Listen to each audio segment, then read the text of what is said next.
네, 여러분 안녕하십니까? 기팔공 경영학 문제풀이 과정의 조여은입니다. 여러분들 오늘은요, 우리 경영 전략 파트에서 두 번째 전략 수립의 기출 변형 문제 함께 풀어보도록 하겠습니다. 여러분들 그 교재 112번 문제부터 한번 진행을 하면 될 것 같고요. 자, 우리 경영 전략에서 반드시 알아야 되는 내용부터 오늘 잠깐 좀 보고 진행하도록 하죠. 우리 전략 수립에서 반드시 좀 알았으면 하는 가장 큰 게 뭡니까? 이 BCG 매트릭스입니다. 그렇죠? 사실 G 맥킨지 매트릭스라고도 적혀 있긴 합니다만 요 내용보다 더 중요한 건 바로 BCG 매트릭스입니다. 여러분들 우리 공기업에서 거의 요 문제가 아주 많이 출제된다라는 거 그거 하나 기억을 해주시면 좋겠네요. 자, BCG 매트릭스 잠깐 설명하고 진행 한번 해보도록 하죠. BCG 매트릭스는 어떻게 하는 겁니까? 자, 시장을 일단 크게 두 축으로 나누는 거죠. 자, 이렇게 되었을 때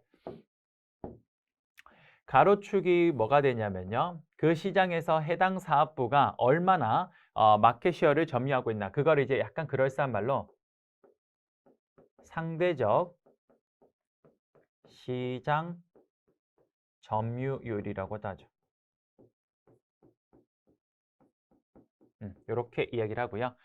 그 다음에 세로축이 뭐가 되냐면요. 시장의 매력도인데요. 예, 그거는 이제 매력도를 뭐로 체크하냐면요. 시장 성장률이라고도 합니다.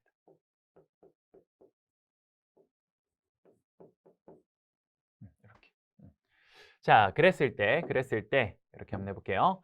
상대적 시장 점유율이 왼쪽으로 갈수록 고, 그다음에 오른쪽으로 갈수록 뭐가 됩니까? 저가 되고요. 그다음에 시장 성장률은 올라갈수록 고, 내려갈수록 저가 됩니다. 그렇죠? 자, 이랬을 때 우리가 이제 이렇게 했을 때 이제 사업부를 총 네 가지로 나눌 수가 있는데 첫 번째, 시장 성장률은 높은데 아직까지 그 사업부가 그 시장에서 상대적 시장 점유율이 굉장히 낮은데 여기를 뭐라고 하냐? question mark라고 합니다. 그렇죠? 두 번째는요. 시장 성장률이 높고 상대적 시장 점유율도 높은 여기를 rising star 혹은 줄여서 star라고 하고요. 그 다음에 시장 성장률은 낮으나 우리 그 사업부가 상대적 시장 점유율이 굉장히 높은 걸 cash cow라고 하고요. 마지막으로 그게 모든 것들이 낮은 데를 개라고 하죠. 자, 여기서 하나만 체크합시다. 하나 더 체크해야 되는 게 퀘스천 마크는 어떤 책에서는 problem child, 문제아라고도 합니다. 그것도 하나 기억할게요. problem child, 문제아라고도 체크를 해요. 이게 뭡니까? 이게 시장 매트릭스죠. 하나 더 할까? 한번 하는 김에 요 색깔로 합시다. 우선 첫 번째, 바람직한 사업부 이동은 어떻게 합니까? 그렇죠. 여기에서 퀘스천 마크에서 라이징 스타, 그 다음에 여기로 가고, 그 다음에 라이징 스타에서 캐시카우, 그 다음 뭐예요? 요 순서고요. 바람직한 캐시플로우는 어떻게 하는 거예요? 그거는 바로 캐시카우를 중심으로 첫 번째 퀘스천 마크로 갔다가 그 다음 돈이 남으면 라이징 스타로 이렇게 가는 겁니다. 그렇죠? 이 정도는 기본적으로 꼭 알고 계셔야 돼요. 오케이, 오케이. 그 다음 또 하나 합시다. 여러분들 사업부 전략에서 포터의 본원적 경쟁 전략 역시나 굉장히 중요한 거죠. 굉장히 중요하고요. 해당 내용 살짝 한번 체크 한번 해봅시다. 마이클 포터의 본원적 경쟁 전략 한번 그려볼게요. 자, 이렇게 했을 때 마이클 포터는 역시 두 가지 축으로 설명을 하는데요. 우선 첫 번째, 세로축이 뭐냐? 세로축이 경쟁 범위가 되고요. 경쟁 범위가 되고, 그 다음에 가로축은 이게 뭡니까? 경쟁 우위가 되죠.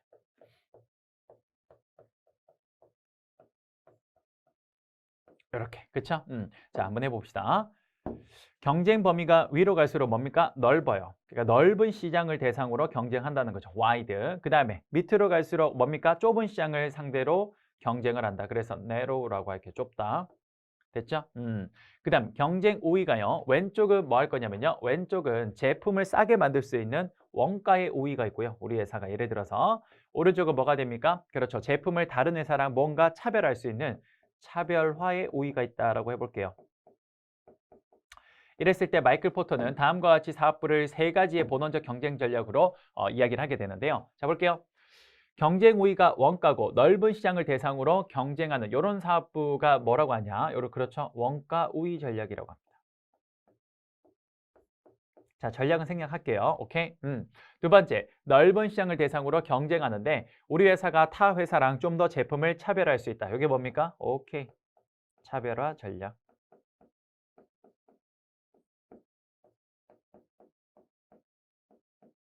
음.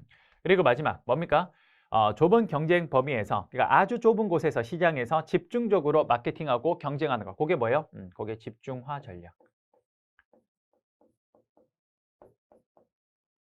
요거 그렇죠. 자, 여러분들 일반적으로 우리가 일반적으로 경쟁 범위를 넓게 가져가는 여기를 누가 하는 거냐면요. 요게 이제 흔히 대기업들이 이렇게 하고요. 그다음에 이렇게 집중 시장에 아주 일부만 집중하는 게 보통 그렇습니다. 중소기업들이 될 거예요. 그렇죠? 요렇게 체크하시면 될 거 같네요. 그렇죠? 자, 요게 여러분 전략 수립의 아주 중요한 핵심 이론들에 대해서 간략하게 한번 정리를 한번 해봤습니다. 됐습니까? 오케이, 좋아요. 자, 그러면 문제 한번 들어가 보죠. 자, 112번부터 들어가 보겠습니다. 기업 간 상호 협력 관계를 유지하여 다른 기업에 대하여 경쟁적 우위를 확보하려는 새로운 경영 전략을 무엇이라고 합니까? 라고 하거든요. 자, 뭡니까 여러분들? 기업 간 핵심이네요. 상호 협력 관계를 유지하면서 그러면서 다른 회사보다 좀 더 우리가 그러니까 A 회사와 B 회사가 서로 상호 협력적인 관계를 맺으면서 그 관계를 바탕으로 다른 회사들보다 좀 더 전략적 우위를 설려고 하는 거. 이게 뭡니까? 전략적 제휴라고 하죠. 정답 5번이 되겠습니다. 자, 딴 것도 한번 볼게요. 인소싱은 뭐냐면요. 아웃소싱의 반대예요. 여러분들 그 아웃소싱은 뭡니까? 우리 회사의 핵심 부분, 이런 핵심 부분을 제외하고 나머지는 다 어떻게 하는 거예요? 외주 주는 거예요. 다 외주. 이런 게 뭡니까? 아웃소싱입니다. 아웃소싱의 가장 대표적인 기업이 어디예요? 나이키예요. 나이키는 자신들의 핵심 기능의 가장 대표적인 R&D 연구개발과 그다음에 디자인, 그다음 또 뭐예요? 마케팅. 이런 것들만 본사에서 하고요. 나머지 생산, 유통 이런 것들은 전부 다 외주를 줘서 하고 있습니다. 그렇죠? 이게 바로 아웃소싱. 그럼 쌤 인소싱은 뭐예요? 인소싱은요. 반대로 모든 이런 것들을 다 내부로 가져와서 하는 거예요. 그게 바로 인소싱이 됩니다. 이 두 개는 반대되는 이야기라고 보시면 되고요. 리쇼링, 요거는 이제 최근에 와서 많이 좀 중요해진 이야기인데 사실 요거는 무역 관련된 용어죠. 무역. 자, 리쇼어링은 뭡니까? 리쇼어링은요. 여러분도 아시겠지만 대체적으로 지금 우리 전 세계가 어쨌든 선진국인 경우에는 자국의 인건비가 워낙 비싸니까 전부 다 어떻게 합니까? 해외로 나갑니다. 그렇죠? 그러니까 예를 들자면 뭐 이런 거 볼 수 있겠네요. 한번 잠깐 볼까요? 잠깐만 지우고.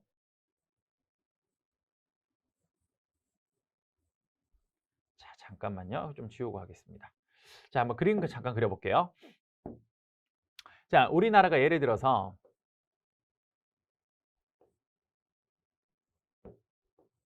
자, 우리나라가 요렇게 있어요. 그렇죠? 자, 그리고 태평양을 건너서 뭐가 있습니까? 그렇죠. 미국이 이렇게 있습니다. 그렇죠? 자, 그리고 요 밑으로 가면 뭐가 있습니까? 이제 동남아들이 있겠죠. 그렇죠? 자, 우리나라 기준으로 한번 잠깐 볼까? 예를 들어서 현재 우리나라가 굉장히 이제 사실 우리나라의 가장 큰 이제 문제점 중에 하나가 우리나라가 이제 선진국화가 되고 있으니까 인건비가 급속도로 상승하고 있습니다. 그렇죠? 그래서 한국에서 기업들이 인건비 상승 때문에 결국 인건비 상승은 뭐로 이어지냐? 결국 생산 원가의 상승으로 이루어집니다. 그렇죠? 생산 원가의 상승. 그러다 보니 기업이 이윤을 추구하기 위해서는 결국 이 비용적인 측면을 조금 덜어줄 필요가 있습니다. 그렇죠? 그래서 현재 우리나라에 있는 많은 기업들, 특히 지금 대표적으로 정말 있었던 게 어디냐면 이 구미의 삼성전자의 원래 핸드폰 조립 라인이 여기 있었는데요. 삼성전자가 인건비 상승이나 이런 문제들이 너무 커지니까 결국 어떻게 했냐? 삼성전자가 구미에 있는 모든 그 생산 조립 라인을 다 들고 어딜 가버렸냐? 그렇습니다. 바로 베트남으로 갔어요. 음. 여러분 잘 아시겠지만 이런 식으로 최근의 선진국들은 전부 다 값싼 인력들을 활용하기 위해서 우리나라뿐만 아니라 미국도 지금 뭐 미국에 있는 구글 뭐 이런 회사들이 전부 다 이렇게 값싼 인력을 찾기 위해서 해외로 나가는 게 일반적입니다. 그렇죠? 그런데 리쇼어링은 뭐냐면요. 반대로 이렇게 해외에 나가 있던 우리나라의 기업이나 혹은 이런 기업들이요. 다시 본국으로 들어오는 거예요. 요게 뭐냐? 요게 바로 리쇼어링입니다. 여기 이제 최근에 많이 일어나고 있어요. 왜냐? 여러분들 그 트럼프 대통령 때요. 트럼프 대통령 때 트럼프 대통령이 미국의 대통령으로 당선이 되면서 어떠한 이야기들을 좀 많이 했냐면요. 미국 우선주의, 그다음에 자국 우선 이런 것들을 굉장한 기치를 좀 걸었습니다. 그러면서 했던 게 뭐냐? 자기가 이제 미국이 중요하다라고 계속 강조를 하면서 미국 내 일자리 창출에 모든 총력을 다하겠다라고 이야기를 해요. 일자리 창출에. 그러면 미국 안에서 일자리를 창출하려면 지금 현재 외국에 나가 있던 자국 기업들을 다시 국내로 이렇게 유턴을 시켜야 될 거 아닙니까? 그쵸? 그러면 이렇게 유턴을 하려면 기업들이 나름 돌아오려는 나름의 뭡니까? 그렇죠. 나름의 유인책이 있어야 돼요. 그래서 트럼프 대통령이 그 당시에 어떻게 했냐면요. 이렇게 했어요. 너희 나가 있는 애들 들어오잖아. 그럼 우리가 미국 내에 뭡니까? 오케이. 법인세를 오히려 깎아주겠다라고 이야기를 합니다. 그러면서 실제로 미국의 많은 기업들이 이렇게 해외에 나가 있다가 실제로 이렇게 미국으로 많이 돌아와요. 요걸 뭐라고 한다? 그렇죠. 방금 말씀드린 리쇼링이라고 합니다. 이게 갑자기 굉장히 좀 중요한 용어로 대두가 되었던 이유 중에 하나가 바로 미국의 이러한 정책 때문에 굉장히 좀 중요하게 대두가 되었습니다. 이해되십니까? 그래요. 그게 리쇼링 됐죠? 오픈소싱은 뭐 별거 아니고 원청업체랑 하청업체 간에 이 협력을 맺는 건데 그거 이제 사실 물류 쪽 이야기라서 우리 쪽 경영이랑은 조금 문제가 좀 동떨어진 이야기 같긴 합니다. 오케이, 그 정도 보시면 되겠네요. 됐어요? 자, 112번 풀어봤습니다. 그 다음 113번 한번 들어가 보죠. 나오네. 지금부터 보스턴 컨설팅 그룹의 BCG 매트릭스. 아래 그림은 BCG에서 공환한 BCG 매트릭스로 사업부 포트폴리오 관리에 유용하게 사용되고 있다. 이와 관련한 다음 설명 중 올바른 거, 자, 맞는 거 찾아라 그랬어요. 그렇죠? 자, 보겠습니다. 자, 가가 뭡니까?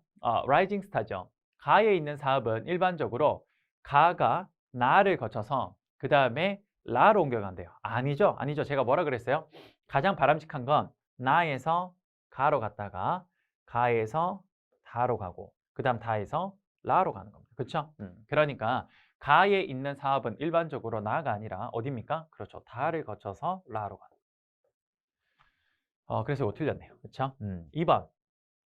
나로 평가된다면 나가 어디입니까? 퀘스천 마크 여기죠? 자, 나로 평가된다면 추가 투자에는 위험이 있기 때문에 과감하게 철수하는 것도 방법이다. 그렇죠. 여러분들 우리가 이게 퀘스천 마크는요. 기본적으로 성장 가능성이 있는 곳이라서 여기에 투자를 해서 이렇게 옮겨가는 게 사실은 바람직합니다. 그런데 상황이 변해서요.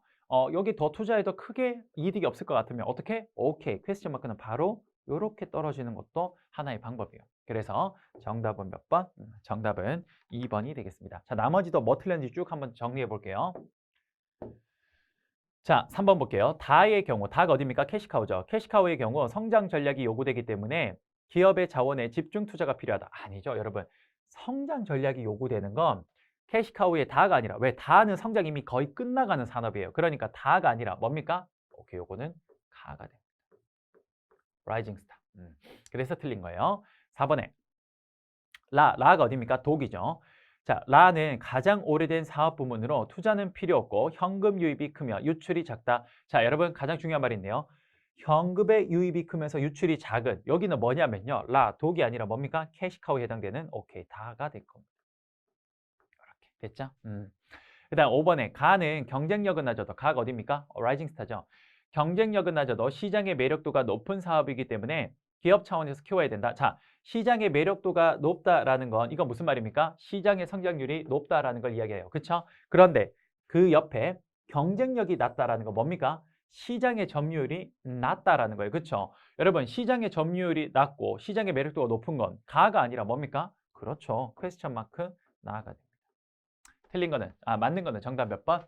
2번이 되겠네요. 좋아요. 자, 그 다음 14번 문제 한번 봅시다. 114번. 모바일 비즈니스의 특성으로 옳지 않은 것은 자, 이런 건 사실 굉장히 코로나 관련된 문제죠. 여러분도 아시겠지만 코로나가 이제 그 처음에 창궐이 되면서 그러면서 이제 우리 재택근무라는 게 여러분도 아시겠지만 이 코로나19 사태가 벌어지면서 사실 새로운 어떤 형태의 근무 형태가 굉장히 많이 발생을 했습니다. 요거 인사관리에 자주 나왔던 시사 문제 중에 하나인데요. 하나만 정리해 보죠. 코로나19로 인해서 나온 가장 대표적인 근무 형태가 일단 그렇습니다. 여러분도 아시겠지만 재택근무예요. 그쵸? 그다음 두 번째 또 뭡니까? 그렇습니다. 비대면 활성화. 그렇죠. 그다음 비대면이 활성화되다 보니까 회의를 어떻게 하기 시작했냐? 그걸 이제 거의 뭐라 그래야 될까요? 일상 용어처럼 쓰이고 있는데 그게 뭡니까? 그렇죠. 온택트라고 합니다. 온라인상에서 만나는 거. 이런 것들이 대표적으로 코로나19가 되고 난 뒤에 바뀐 하나의 기업 문화 중에 하나인데요.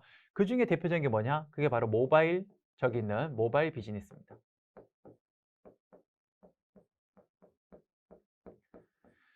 즉 무슨 말이냐? 여러분 요즘에 모바일 시스템 자체가 우리가 가지고 있는 핸드폰 자체가 워낙에 고성능에 그리고 속도가 빠르다 보니까요. 그러니까 이 모바일 하나를 가지고도 얼마든지 사무실에 있는 그런 효과를 비즈니스적으로 창출해 낼 수 있다라는 겁니다. 그렇죠? 그래서 요 기기를 바탕으로 굳이 회사를 가지 않더라도 그걸 바탕으로 화상회의도 하고 뭐 채팅도 주고받고 서로 파일도 주고받으면서 여러 가지 비즈니스를 처리할 수 있다 그래서 모바일 비즈니스라고 합니다. 이 모바일 비즈니스의 가장 큰 장점이 뭐냐? 그렇죠. 이게 바로 이동성이에요. 어디에서나 쉽게 이동해서 근무를 볼 수 있다는 게 가장 큰 장점입니다. 그렇죠? 그래요. 그걸로 아닌 것. 1번 편제성. 뭐 당연히 이거 가능할 거고요. 접근성, 접근이 가능하고요. 3번 틀렸네요. 고정성이 아니라 방금 뭐라 그랬어요? 대표적인 게 이동성. 편리성도 맞죠? 그 다음에 어디서나 접속할 수 있으니까 접속성도 맞을 겁니다. 정답 몇 번? 3번. 좋아요. 자, 115번 한번 봅시다. 보스턴 컨설팅 그룹이 개발하고 현재 많은 기업에서 사용하고 있는 BCG 매트릭스는 여기 있네. 두 가지 기준을 축으로 사업부를 분류한다. 여기서 핵심이 요거네요. 두 가지 기준. 자, 이를 바탕으로 자원을 효과적으로 분배할 수 있도록 하여 기업의 전략 수립의 기본적인 분석 도구로 활용되고 있는데 X와 Y축을 기준에 따라 사업부를 그 다음에 현금 젖서, 물음표, 스타로 나눌 수 있는데 이를 나누는 기준으로 정확하게 짝지어진 것은 오케이. 우리 아까 전에 했네요. 그쵸? 자, 두 가지 사업축의 기준. 자, 첫 번째, 가로축이 이제 X축이죠. 가로축이 뭐였습니까? 이게 바로 상대적 시장 점유율. 요거고요. 그 다음에 세로축이 뭐예요? 세로축은 뭡니까? 그렇죠. 시장 성장률.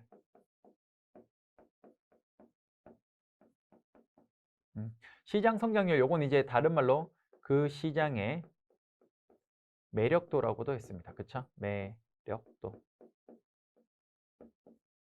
이렇게. 그러니까 요게 이제 Y축이 될 거고 여기가 X축이 되겠네요. 그쵸? 정답 몇 번입니까? 간단하겠네요. 정답, 오케이. 4번이 되겠네요. 좋아요. 자, 그 다음 116번 한번 들어가 볼게요. 경영 전략의 대가로 불리는 하버드 경영대학의 마이클 포터 교수가 주장하는 기업의 경쟁 우위 확보 전략. 아하, 경쟁 우위 확보 전략. 이건 뭡니까? 본원적 경쟁 전략에 대한 이야기네요. 한번 정리해 봅시다. 본원적 경쟁 전략은 크게 세 가지가 있었습니다. 첫 번째 뭡니까? 싸게 제공할 수 있는 원가 우위 전략. 두 번째, 제품에 대한 차별화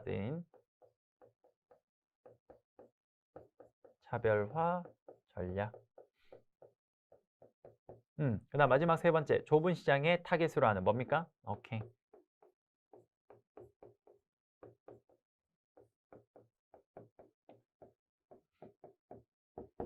이렇게 세 가지죠. 그쵸? 그럼 여러분 요 세 가지 찾으면 됩니다. 한번 해봅시다.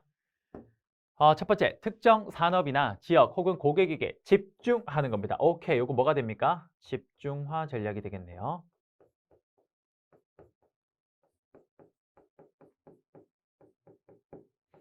그러니까 요거 일단 맞네요. 그쵸? 두 번째, 가격은 비싸지만 차별화되는 제품이나 서비스. 오케이, 요거 뭡니까? 차별화 전략. 오케이, 차별화 전략. 요것도 맞죠? 그다음에 디귿, 경쟁자보다 전반적으로 저렴한 제품이나 서비스 제공하는 거. 이거 뭡니까? 원가 우위 전략. 이렇게. 그렇죠? 디귿도 맞네요. 리을에 끊임없이 새로운 제품을 개발하거나 서비스를 제공하는 건 시장을 개척하는 거. 개척하는 거에 대한 내용은 없죠. 그렇죠? 그러니까 기역, 니은, 디귿. 정답 몇 번입니까? 오케이. 정답 4번이 되겠습니다. 좋아요? 자, 117번 들어가 볼게요. 기업의 무리한 인수, 합병, M&A 전략은 운영적, 재무적 위기로 이어질 수가 있다. 다음 중 인수, 합병 전략 실행에서 문제를 야기할 수 있는 요소로 가장 거리가 먼 거를 물었습니다. 자, 해볼게요.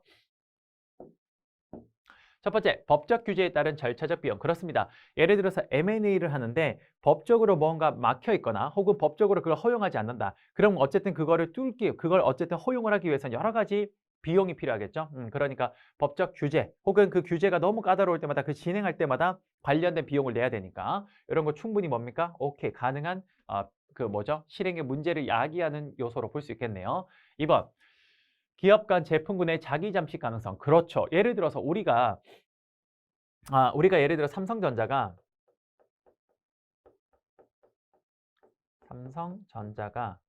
원래 핸드폰을 요만큼 시장을 점유하고 있었어요.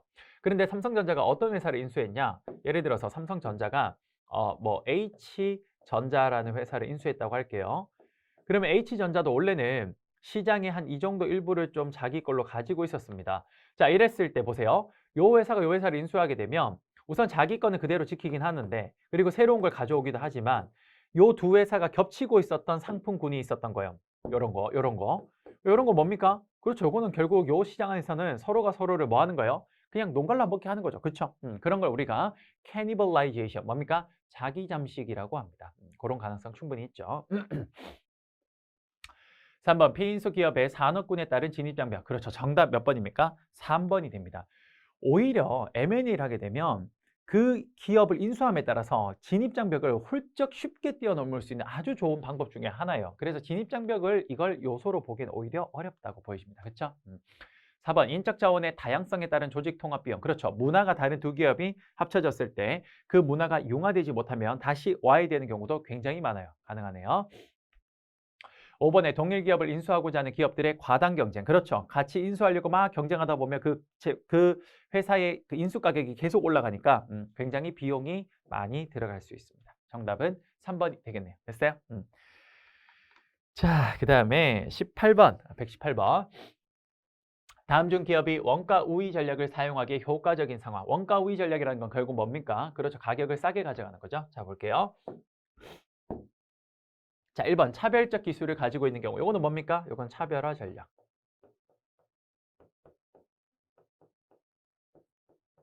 차별화 전략. 틀렸네요. 2번 타깃 시장의 가격 민감도가 높은 경우. 그렇죠. 가격 민감도가 높다라는 건 가격을 사람들이 조금만 올려도 해당 제품의 소비를 확 줄이는 겁니다. 그러니까 이럴 때는 가격을 조금 낮춰줬을 때 사람들의 소비가 확 늘게끔 요 전략을 가야 되니까 가격을 싸게 가져가는. 오케이. 요거는 원가 우위 전략이 되겠네요. 그렇죠? 그거 맞네요. 디귿, 대량 유통을 통해서 물류 비용을 줄일 수 있는 거. 오케이. 대량 생산을 통해서 비용을 낮추는 것도 대표적으로 원가 우위 전략으로 볼 수 있겠네요. 그렇죠? 요거는 원가 우위 전략. 자, 마지막 리을, 소비자들의 욕구가 다양해서 다품종 소량 생산을 한다는 건 뭡니까? 오케이. 제품의 차별화.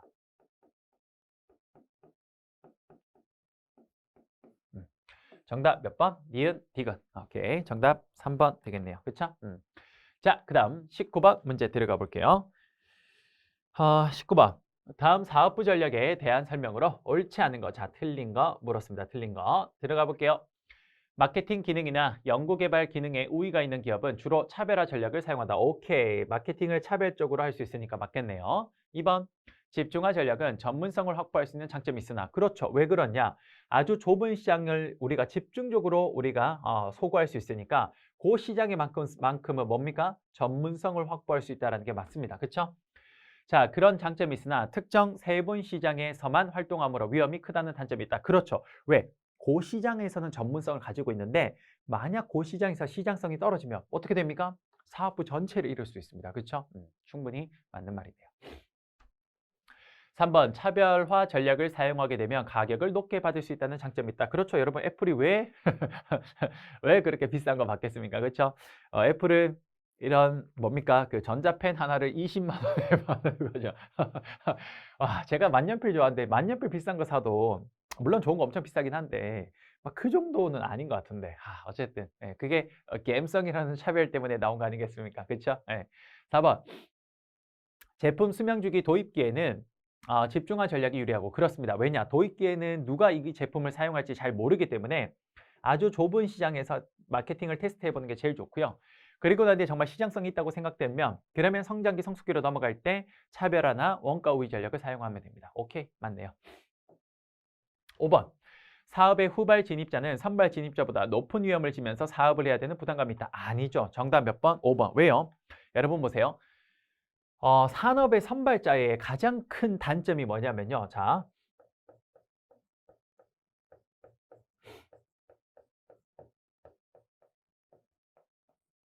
자, 여러분 산업의 선발 진입자의 가장 큰 그 리스크, 위험이 뭐냐면요. 여기에 이제 가장 큰 리스크가 뭐냐면 그게 바로 만약에 시장성이 없다면 그럼 엄청난 그 투자했던 걸 다 회수를 할 수가 없거든요. 그게 선발 진입자의 가장 큰 위험이에요. 뭐냐? 시장성 결여라고 할게요. 이게 가장 큰 문제점이에요. 그렇죠? 근데 요 시장성 결여에 요 문제 리스크를 안 지는 사람이 있습니다. 그게 누구예요? 그게 후발 진입자예요.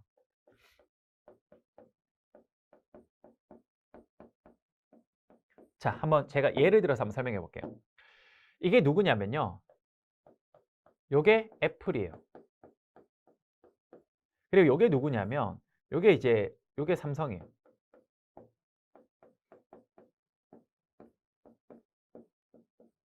자, 한번 이야기해 볼게요. 여러분들 그 스마트폰 시장에서 사실 그 가장 이제 완성도 높은 스마트폰을 제일 처음 만든 회사가 물론 스마트폰을 최초로 만든 건 애플은 아니에요. 그건 리서치 모션이라 그래서 림이라는 회사에서 만든 블랙베리고 그걸 이제 가장 대중성 있게 좀 완성도 높게 만든 게 애플입니다. 그러니까 애플은 처음에 스마트폰 시장에 자기들이 뛰어든 거예요. 근데 이거는 상당한 위험이 있거든요. 왜? 뛰어들었는데 아무도 스마트폰을 안 사. 그럼 뭡니까? 그렇죠. 그 제품을 만들기 위해서 여러 가지 막 돈을 투입하고 기계 설비 사고 했던 것들이 싹 다 뭐가 됩니까? 그렇죠. 매몰 비용이 되는 거예요. 그래서 엄청난 사실 그 부담감이 있습니다. 그래서 애플이 처음에 뛰어들었을 때만 해도 사실은 좀 긴가민가 했어요. 근데 스마트폰 시장이 완전 이렇게 성장을 한 거죠. 그러니까 어떻게 됩니까? 삼성이 이렇게 보고 있다가 저거 장사되네. 그러니까 자기들도 뛰어듭니다. 즉 후발 진입자는 그 산업이 된다라는 걸 보고 들어가는 거예요. 그러니까 그 산업에서의 위험성을 싹 제거된 상태에서 들어갈 수 있는 거예요. 맞죠? 그러니까 5번은 틀린 말이 되는 겁니다. 오케이? 좋아요. 자, 이렇게 해서 5번까지 한번 풀어봤네요. 자, 19번까지. 자, 20번 한번 봅시다. BCG 매트릭스에서 최적의 현금 흐름. 이거 아까 앞쪽에서 제가 살짝 설명했는데 다시 한번 봅시다.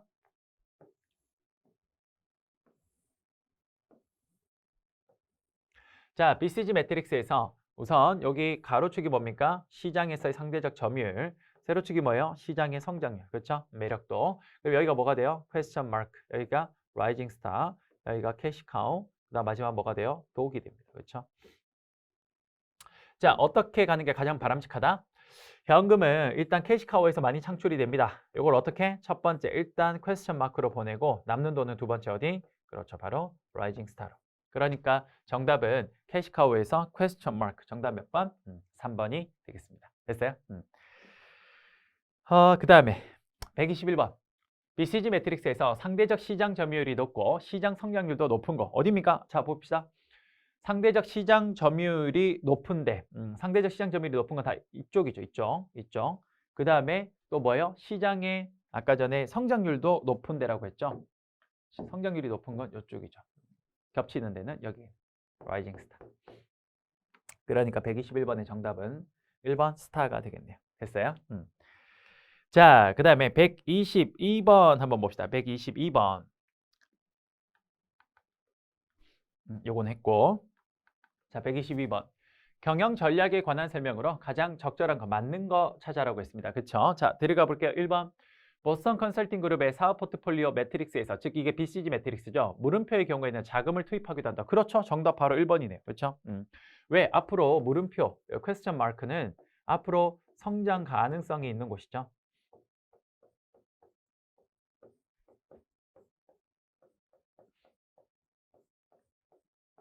성장 가능성이 큰 곳이기 때문에 당연히 이제 여기다 자금을 투입합니다. 어디에서? 하나 더 할까? 퀘스천 마크에서. 캐시카우에서. 그렇죠? 이렇게 자금을 투입하는 거예요. 그렇죠? 그러니까 1번이 정답이고, 다 나머지 한번 봅시다. 관련 다각화 전략을 사용하면 반드시 규모의 경제가 실현된다. 여러분, 관련 다각화라는 건 비슷한 것들을, 비슷한 제품, 그러니까 IT 회사가 가전제품이나 혹은 어떤 블루투스 이런 쪽으로 진출하는 거죠. 그랬을 때는 규모의 경제는 하나의 제품을 가지고 여러 개를 만들어야 되고, 이거는 비슷하긴 하지만 어쨌든 다른 제품을 만드는 거니까 이건 규모의 경제가 아니라 요거는 범위의 경제가 이루어집니다.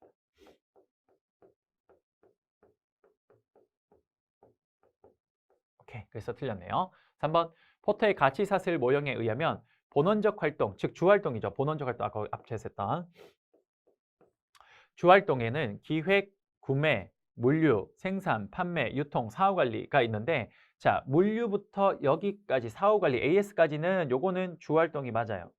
그런데 앞쪽에 요 두 개가 뭡니까? 저거는 보조활동이 됩니다. 그래서 틀린 거네요. 그렇죠? 4번, 포터의 산업구조 분석 모형에 의하면 구매자의 교섭력이 강하고, 즉 소비자의 교섭력이 강하고요. 그 다음에 공급자의 교섭력이 약하며 대체재가 적을수록, 그럴수록 수익성이 높아진다. 앞에 두 개는 맞지만 요거는 틀렸네요. 구매자의 교섭력이 뭐 해야 됩니까? 약해야 돼요.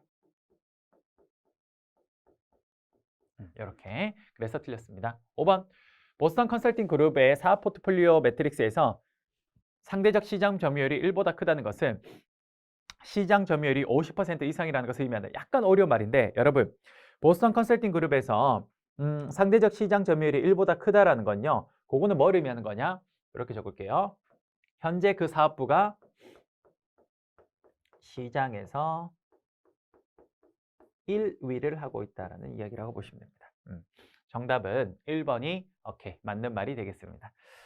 됐습니다. 여러분들 이렇게 해서 우선 이번 시간은 122번까지 한번 풀어봤고요. 다음 시간에 계속해서 123번부터 여러분들과 함께 좀 문제 풀어보도록 할게요. 여러분 수고 많으셨고 저는 다음 시간에 다시 찾아뵙도록 하겠습니다. 감사합니다.